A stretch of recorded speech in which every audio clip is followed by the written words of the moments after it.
So more than 15 million lawsuits get filed in a given year. This is several years old, and so sometimes these numbers increase over time.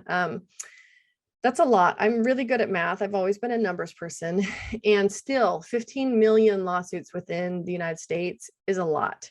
And all these numbers, by the way, are reported through our federal and state court systems. And then some of these numbers are reported through the Small Business Administration, SBA. Of the civil suits, so those include both civil and criminal, of the civil suits, 52% are against small businesses. So more than half of the civil lawsuits are against small businesses. This collectively costs us between $230 and $260 billion a year. It is not inconsequential. And with 60% of those lawsuits being contracts-based claims, right?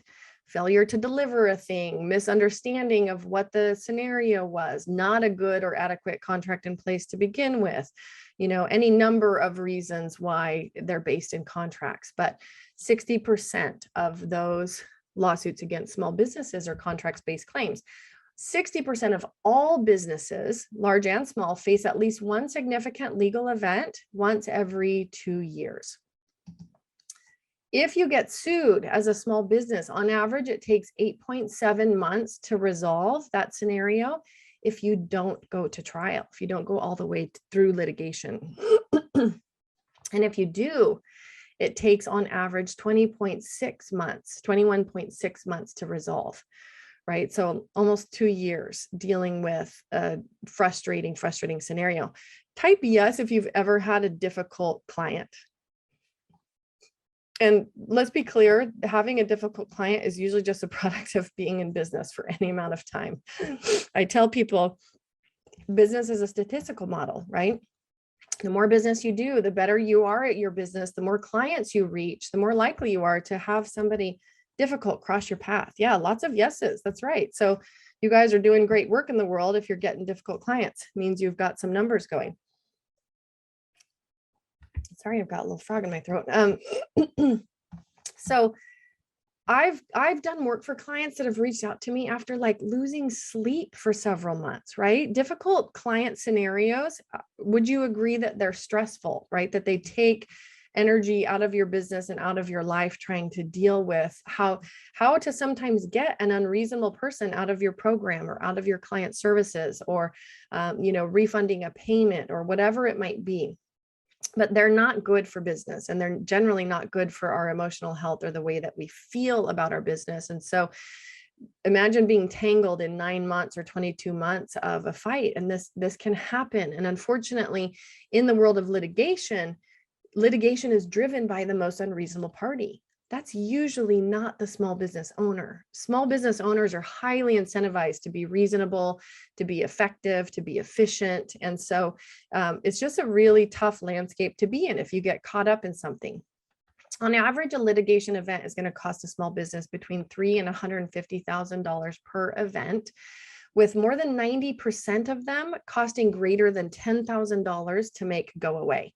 This is even if it's a frivolous lawsuit, right? People are crazy, you guys. Sometimes they just make the wildest claims. And even for a frivolous lawsuit, you have to hire an attorney, you have to have the claims assessed, you generally have to respond to it. It might be an exchange of letters. It might be that you're responding to a lawsuit and having to actually show up and defend something. And so, and the final number here, the $91,000, is if, getting back to the contract-based claim against a small business, if it goes all the way to trial, on average, that costs the small business $91,000 to resolve.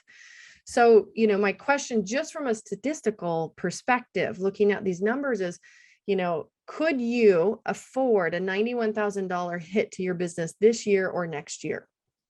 For most of my clients, this would be significant. Some of my clients, it would probably even put them out of business, right? Depending on cash flow.